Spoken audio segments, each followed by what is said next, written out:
상법 수신록. 진정으로 덕이 있는 사람. 오규 소라이나 다자이 슌다이는 덕이 있는 사람이라 생각하는데 대중은 그들을 덕자라 하지 않습니다. 많이 배운 유학자들인데 어째서 덕자가 아닙니까? 소라이나 다자이는 덕자가 아니다. 그들은 심기가 강하고 그들이 추구하고자 하는 도를 공부하여 이것을 기억하는 일이 다른 사람보다 우수했기 때문에 이런 인물의 경우 오히려 호걸이라고 하는 것이 맞을 것이다. 진정으로 덕이 있는 자는 책상 앞에서 논하지 않고 가거나 오거나 앉거나 서거나 자기 자신을 도로 하고 만물을 소적으로 삼으며 오로지 그 이치만을 밝히고자 하는 사람이다. 이런 사람을 진정한 의미의 덕자라고 부른다. 또한 여러 가지 진리를 규명할 때에는 만물의 덕이 무거운 것을 알게 되고 자기 스스로 신중함으로 자연히 덕을 쌓게 되는데 이런 사람을 덕자라 한다. 이와 같은 사람은 비록 가난하더라도 하늘로부터 복과 장수의 은혜를 받는다. 이와 같은 인물 밑에는 세상 사람들이 저절로 그 덕을 흠모해서 모여들기 때문에 천하의 덕자라고 부른다. 비록 배운 것이 없는 소인물이라 하더라도 천지의 덕을 쌓아서 덕자가 되는 경우가 아주 많다. 그렇기 때문에 호걸이라 불리는 사람은 적고 덕자라 칭송받는 사람은 많은 법이다. 따라서 어떠한 도에 있어서도 호걸 이외의 사람은 천지의 덕을 쌓는 일이 세상에 이름을 알리는 지름길이라고 생각된다. 모름지기 불교의 스승인 사람은 덕을 근본으로 하지 않으면 안 된다. 세상에 존재하는 만물은 천지의 덕이 주신 것이다. 그런데 이 사실을 모르고 돈이 있으면 언제라도 구할 수 있는 것이라고 생각하면서 물건을 소홀히 하고 소비하며 술과 고기를 즐기고 음욕을 탐닉하고 기가 강해져서 남을 헐뜯고 비평을 일삼는다. 또한 말솜씨에 자만하여 말의 조화로 사람을 놀라게 한다. 더구나 어떤 사람으로부터 쓰임을 받게 되는 경우에는 문제를 일으키기 쉽다. 스스로 무덤을 파는 격이다. 신이 먼저인가? 창조가 먼저인가? 천지개벽할 때 세상에 처음 생겨난 것이 국상입존이란 신이라고 하는데 만물이 먼저 생기는 것이 아닐까요? 국상입존이라는 개념에 모양이 있는 것이 아니다. 이 세상에 존재하는 만물의 덕이 소중하다는 의미에서 국상입존이라 이름을 붙인 것에 지나지 않는다. 천지개벽할 때 신도 함께 생겨났다고 하지만 이 세상에 만물이 존재하지 않으면 신의 목숨도 양명할 수 없을 뿐만 아니라 신인들 무슨 소용이 있겠는가? 그렇기 때문에 만물이 바로 국상입존인 것이다. 따라서 국상입존의 은덕은 크고 한이 없다.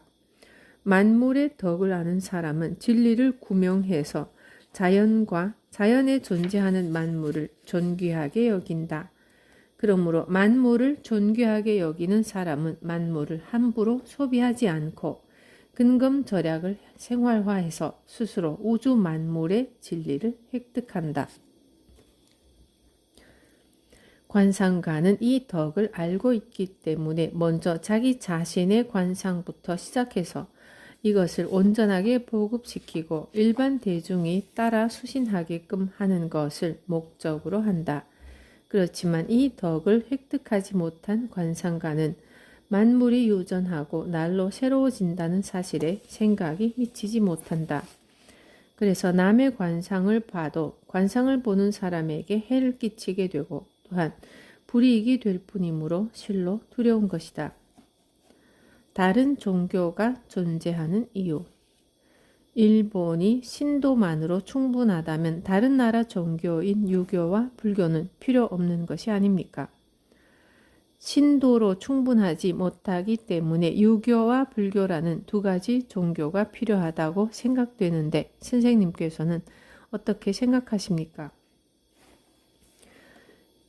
유교와 불교도 종교 이전의 진리의 일면일 뿐만 아니라 일본의 신도와 모순되지 않는다. 불교국이라고 하여 자비만으로 나라를 다스릴 수가 없고 또 유교국이라고 해서 예만으로 백성을 다스릴 수 없다. 그렇기 때문에 일본이나 중국 등 동양에서는 신, 유, 불의 3교를 통해서 천하를 다스리고 있는 것이다. 즉 일본의 3사는 신, 유, 불의 3도에 따른다.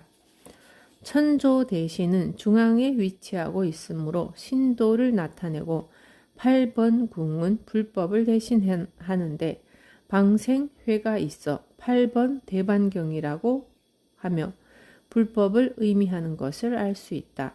또 춘일명시는 유교에 해당된다. 조괴라고 하는 행사가 있는데 이것은 들이나 밭을 황폐화시키는 짐승들을 잡는 행사로 천하를 위해 악귀를 잡고 나라를 다스리는 것을 나타낸다. 통치자는 법으로 나라를 다스리고 신하는 그 좌우에서 도리를 다해 통치자를 돕는 것이다. 국민에게 자비를 베풀면서 권위를 갖고 사악한 무리들을 평정하고 천하의 정치를 행하는 것이다.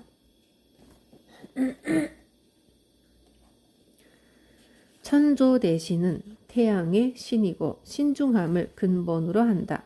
그렇기 때문에 신중하게 실천하는 자는 자기 자신을 다스리는 것을 돕는 구실을 한다.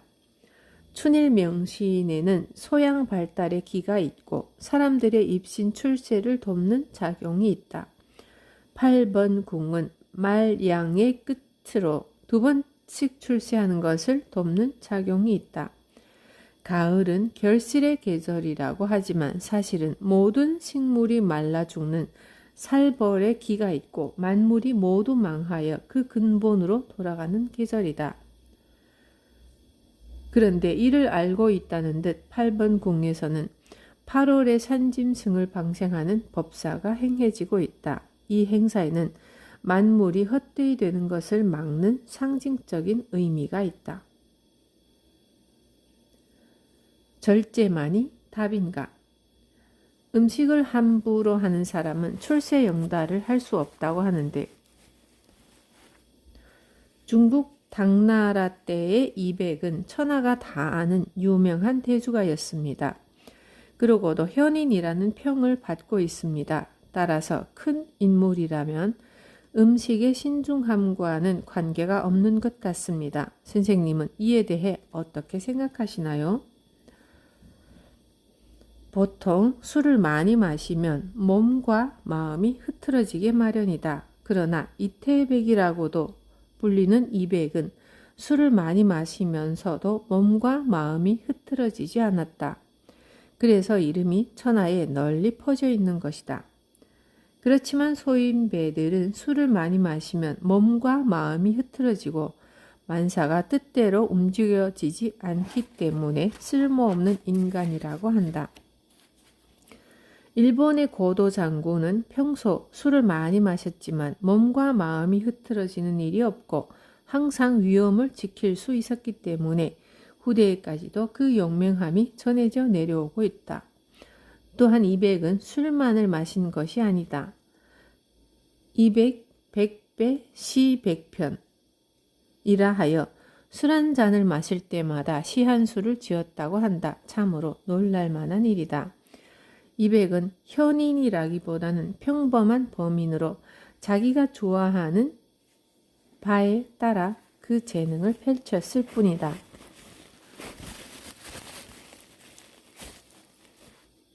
오히려 대의를 위해 천하를 다스리는 사람을 현인이라 하지 좋아하는 것을 잘하는 일을 가리켜 현인이라 하기는 어렵다.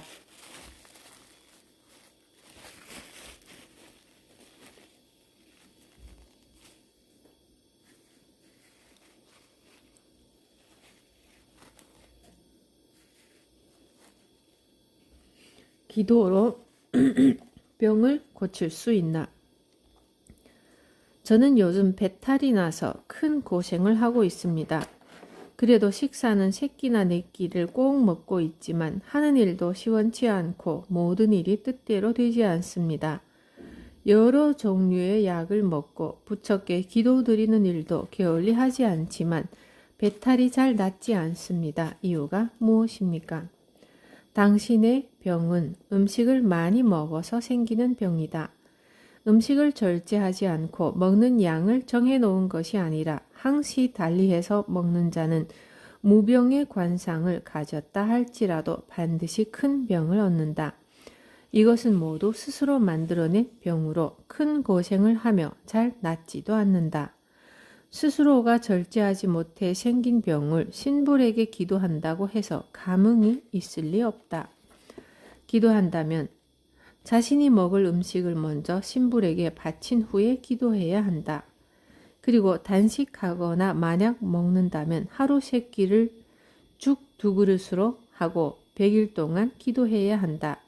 그러면 아주 기분 좋게 병이 다 낫는다는 것은 손바닥 보듯 뻔하며 이런 경우를 여러 번 보았다. 음식을 절제하고 삼가서 끼니마다 흰죽 2공기를 100일 동안 먹는다면 웬만한 병은 다 낫게 마련이다. 몇 년씩이나 병으로 고생한 사람도 길면 1년 안에 고칠 수 있다.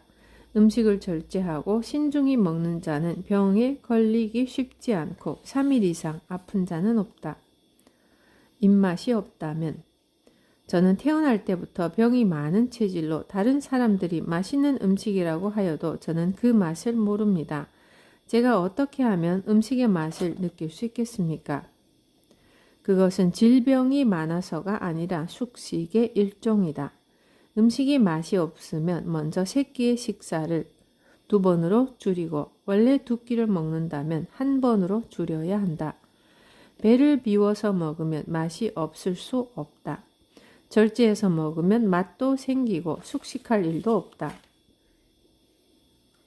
또 숙식을 안 하면 병이 생길 일도 없다. 이 모든 게 당신이 숙식해서 생긴 병이니 앞으로 음식을 절제하고 신중해야 한다.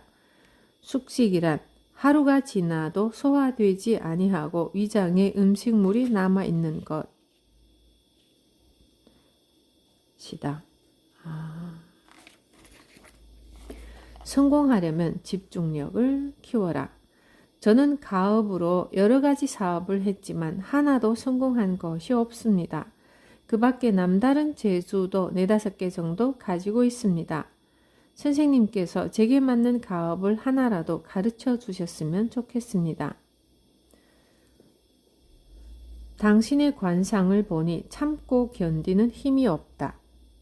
재주가 있든 가업이 됐든 처음부터 마음대로 되는 일은 없으며 몇 년 동안 그 일에 정신을 집중해서 노력하면 그 길에 정통하게 될 때 비로소 번성하게 된다. 아직까지 하고자 하는 일에 비해 온 정성으로 노력해 보지 않았기 때문에 번성하지 못한 것이다. 당신처럼 마음이 쉽게 움직여 이것저것 쉽게 일을 옮기는 사람은 마치 두꺼비를 좁은 상자 속에 넣은 것과 같다. 상자 속에 들어있으면 모든 쪽에 문이 있어 보여 나가려고 용쓰지만 나가지 못하고 뒤로 돌아가려고 해보지만 나가지 못하고 우왕좌왕 뛰어보지만 나가지 못한다. 결국 힘이 다 빠져 죽는다. 당신도 이와 같이 평생 직업만 쉽게 바꾸다 지쳐서 죽게 될 것이다. 마음을 다잡고 정신을 집중해서 방황하지 않는 자는 한쪽에 작은 구멍이 나 있는 상자에 들어있는 두꺼비처럼 이것저것 둘러보지 않고 구멍이 나 있는 한쪽을 향해 집중해서 머리를 굴린 다음 결국에는 그 상자에서 나온다.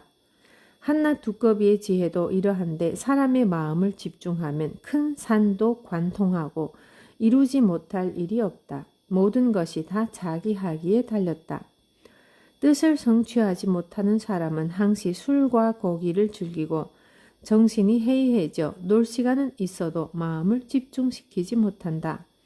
모든 일이 늦어지고 결국에는 번성하지 못한다. 그래서 이 일 저 일 쉬이 옮기다 평생 빈곤한 채로 끝나게 된다. 사람이 만물의 영장인데 한 번도 마음먹은 것을 관찰하지 못한 자는 세상에 있어도 쓸모가 없다. 또 그런 사람은 죽더라도 알아주는 이가 없다. 이는 개죽음과도 같다. 당신도 그와 같은 대우를 받고 싶지 않다면 한 가지 일에 필사적으로 덤벼야 한다. 예를 들어 10만 명의 적군에게 둘러싸여 있다고 해보자. 적을 향해 중구난방 싸울 때는 볼 것도 없이 목숨을 잃을 것이다. 하지만 수백만 명의 병사가 둘러싸고 있다고 해도 필사적으로 어느 한쪽을 뚫고 나가면 적진을 탈출할 길이 보일 것이다. 모든 일이 다 마찬가지이다.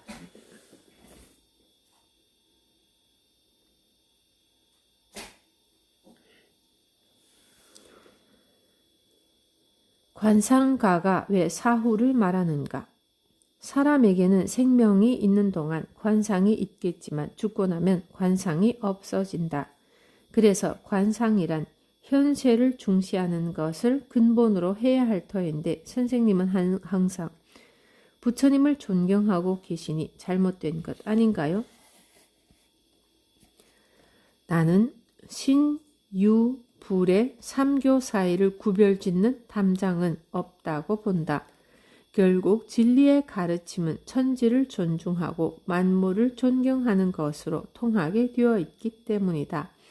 신도에서는 혼돈이라 하는 것을 유교에서는 명덕이라 하는가 하면 불교에서는 미타라고 한다. 미타는 혼돈에서 출발하는 것이고 혼돈은 명덕에서 그리고 명덕은 미타에서 일어나는 것이기 때문에 이들은 모두 하나로 그 사이에 구분이 없다는 것이다. 채식은 정신을 맑게 한다. 평소 육식을 좋아하여 육식을 많이 하는 사람은 몸과 마음이 탁해진다고 합니다.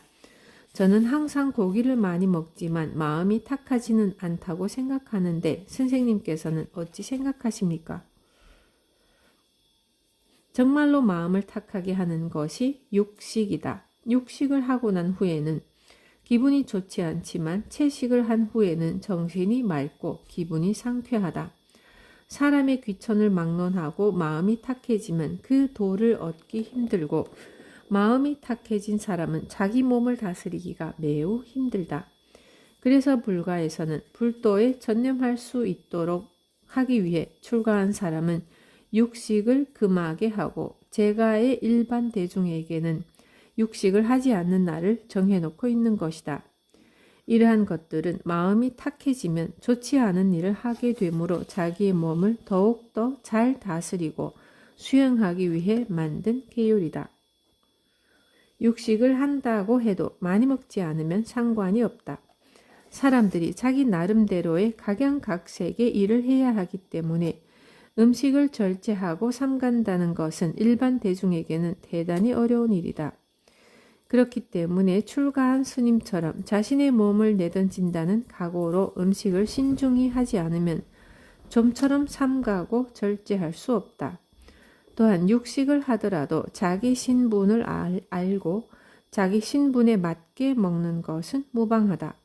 하지만 육식을 하면 의도치 않게 입맛이 돌아 과식을 하는 경우가 많다는 것이 문제이다. 가풍을 유산으로 삼아야. 저는 자손들을 위해 자산이나 가보를 물려주고 싶습니다. 선생님이 보기에 제가 이 소망을 이룰 수 있을 것 같습니까? 그것은 큰 잘못이다. 그것은 어버이가 자식을 위해 베푸는 자비가 아니라 자식들에게 평생 동안 멍에로서 작용하여 자식들을 서로 간의 원수처럼 되게 할 것이다. 부모로부터 물려받은 재산이 있다는 사실 때문에 자식들은 항상 그 재산을 생각하면서 허송세월을 보내고 가업에 힘을 쏟지 않아 마침내 그 집안은 무너지고 말 것이다. 자식을 번영시키고자 할 때는 그들의 부모는 정직을 근본으로 하고 삼가고 절제하는 것을 늘 지속하여 엄중히 지키며 항상 부모가 그리하는 것을 본보여야 한다. 또한 자식들에게 음식을 삼가고 절제하는 방법을 보여주고 솔선수범해야 한다. 그래서 항상 절제하고 시주하여 음덕을 쌓는 것을 잊지 말아야 한다. 또한 절약과 음덕 쌓는 것을 가풍으로 삼고 자식에게 재산을 남겨주기보다는 그 가풍을 그 집안의 유산으로 남겨줘야 한다. 이것이 조상의 공적인 동시에 부모의 진정한 자비이다.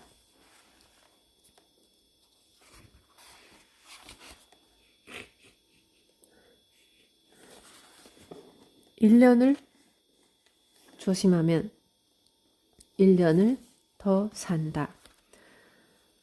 저는 이미 늙기 시작하였는데 아직 제 몸을 신중히 다스리지 못하고 있습니다. 지금부터라도 정신을 가다듬어 몸을 신중히 다스려서 복과 재산과 장수를 얻고자 합니다.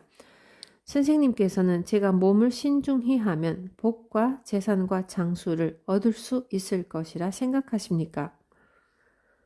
당신의 수명이 1년 이내라면 지금부터 몸을 삼가고 신중히 한들 이미 늦었다. 그렇지만 당신이 1년 이상의 여명을 가지고 있다면 지금부터 1년 동안 조심하면 그 후 1년을 더 살 수 있다. 또 10여 년의 여명이 있다면 그 10년 동안 삼가고 절제하여 그 후 10년을 더 살 수 있다. 뿐만 아니라 재산이나 지위도 그 수명에 따라 얻을 수 있을 것이다. 하늘에는 성명, 성별과 생명이 있고 땅에는 식록이 있는데 사람이 그것을 향유함으로써 복과 재산과 장수를 유지하는 것이다. 귀천을 불문하고 그 나름대로의 복과 재산, 장수는 누구나 다 갖고 있다. 성명에는 양이 없다고 하지만 식록에는 양이 있게 마련이다. 위로는 천왕으로부터 아래로는 산홍공상에 이르기까지 그 신분에 알맞은 식록이 있는데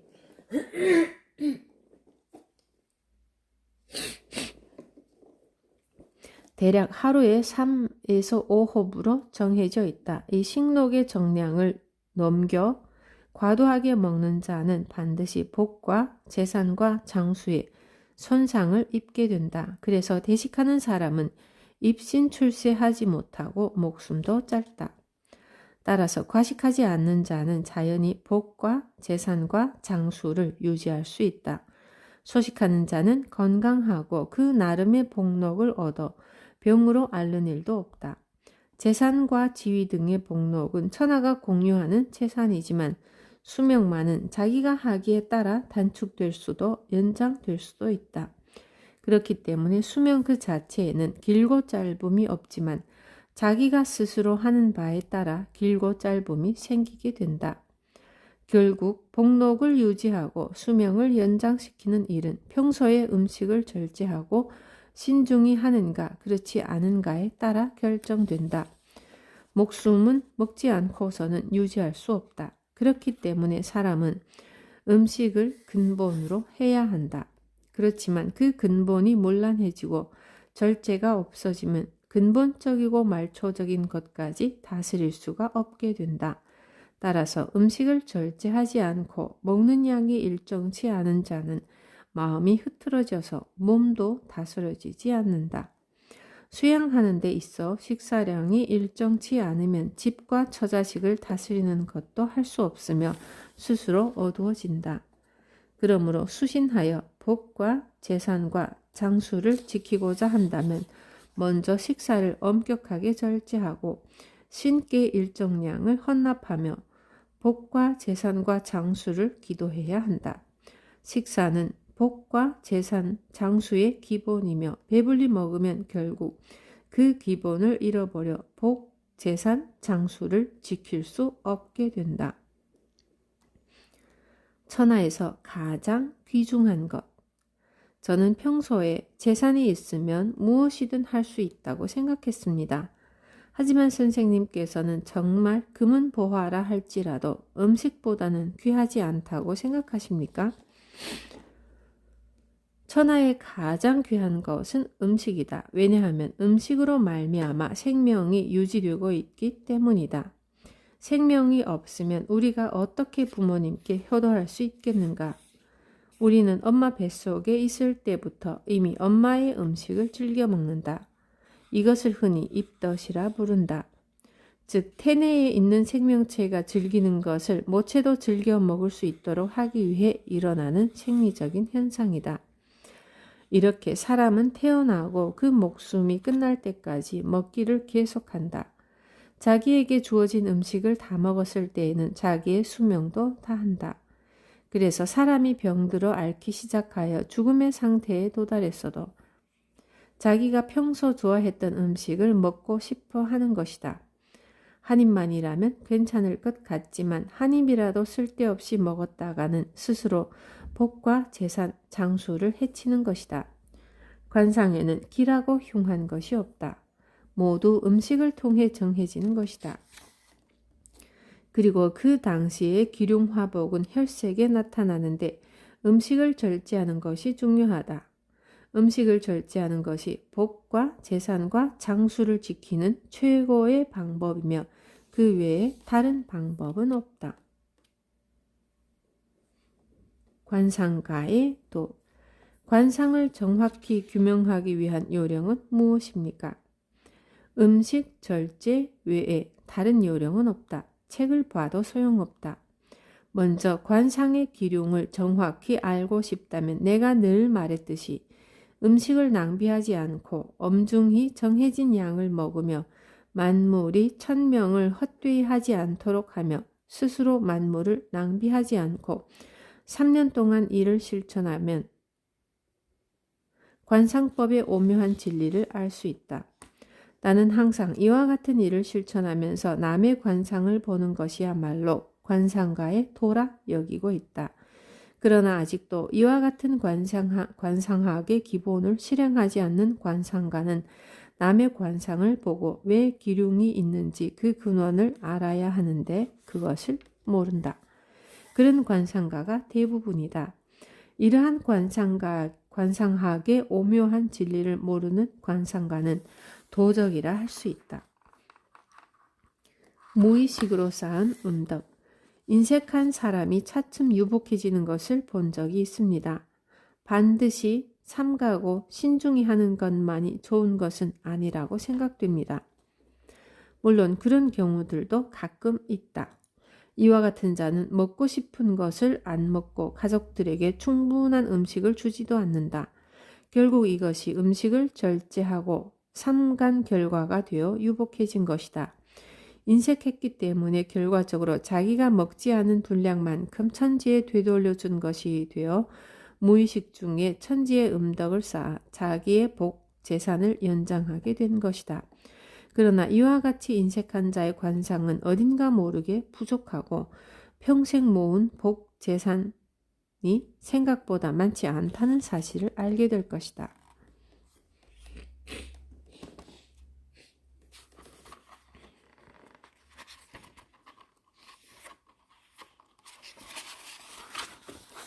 머뭄의 덕. 천지개벽할 당시에 음양의 기에 따라 비로소 사람이 생겨났기 때문에 기가 근본이고 몸은 말단에 지나지 않는다. 따라서 관상을 말하기 전에 먼저 기를 이야기해야 한다. 북위나 빈천 그리고 단명과 고락은 모두 자신의 기에서 출발한다.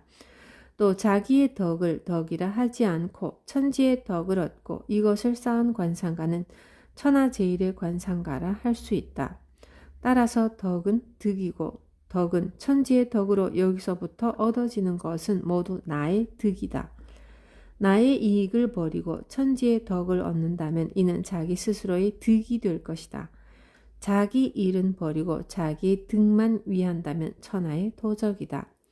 사람은 명덕을 근본으로 한다. 명은 해와 달인 동시에 부모에 속한다.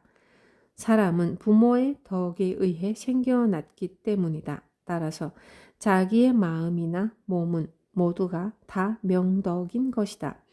또한 만물은 모두 해와 달의 덕으로 태어난 것이다. 명은 음양이고 임금과 신화로 군신의 도에 속한다. 그래서 음은 양을 따르고 신하는 임금을 따른다. 이것이 명덕의 명이고 따르지 않을 때는 명이 아니다. 또 아내는 음이고 남편을 따른다. 따라서 음양의 화합은 모두가 천지의 명덕인 셈이다. 그리고 천하의 길은 동남이 낮고 서북이 높다. 물은 높은 데서 낮은 곳으로 흐른다. 이것 또한 천하의 명덕이다. 산은 높아서 여러 나무가 자라고 바다는 낮기 때문에 물이 모인다. 이러한 사실은 산과 바다가 스스로 기가 통한다는 증거이고 천지의 명덕이다. 관상법에는 기이하다고 하는 기라는 것은 없다. 기이한 것은 도가 아니다. 단지 분명한 것을 가지고 관상법의 길로 삼아야 한다. 나의 관상법에서는 만물을 민으로 정하고 처음과 끝을 신으로 정했다. 여기서 말하는 신이란 처음의 시작을 뜻한다. 따라서 사물에 처음이 있으면 마지막이 있게 마련이다. 그렇기 때문에 날로 새로워지는 것이 신인 것이다. 여기서 그날그날의 기륭을 알고 평생의 선악을 점치며 있는 것을 갖고 없는 것을 아는가 하며 없는 것은 갖고 있는 것을 만든다는 것도 역시 신으로서 잠시도 멈추지 않는다. 이것은 마치 혈액이 온 몸을 도는 것과 같은 이치로서 관상을 볼 때 안색과 혈색을 살피는 이유도 바로 여기에 있다. 신은 선나무를 도끼로 찍어 넘기는 것과 같다. 처음이 있어서 생기고 나중이 있어서 자른다. 사람은 일하는 것을 처음으로 하고 죽어 땅으로 돌아가는 것을 마지막으로 한다. 그리고 또 다시 태어난다. 이것이 새로운 신이고 음식물의 먹이 사실과 같다. 그래서 만물이 날로 새로워진다는 사실을 알지 못하는 사람은 다른 사람의 관상을 볼 수 없다. 또한 만물이 새로운 것이라는 것을 아는 사람은 민이 새로운 것이라는 것을 아는 사람이다. 민에게는 각기 신분과 복, 재산이 있다. 천석군에게는 천석에 알맞은 일꾼이 있고 만석군에게는 부합하는 일꾼이 있게 마련이다. 마찬가지로 군주는 백성이 없으면 존재할 수 없다. 군주의 덕은 모두 백성에 의해서 정해진다. 그래서 군주는 백성의 어버이로서 백성을 자식처럼 생각해야 한다. 천자는 사민을 갖고 백성으로 삼는다고 한다. 백성들은 각기 자기 신분에 맞는 백성들이다. 결국 일반 서민에서 천자에 이르기까지 만물은 최고의 백성이다. 그렇기 때문에 사람은 만물의 주인이라고 한다. 사람은 만물을 갖고 몸과 마음을 양성하고 있다. 즉 자기를 양육하는 것은 만물이라는 백성이다.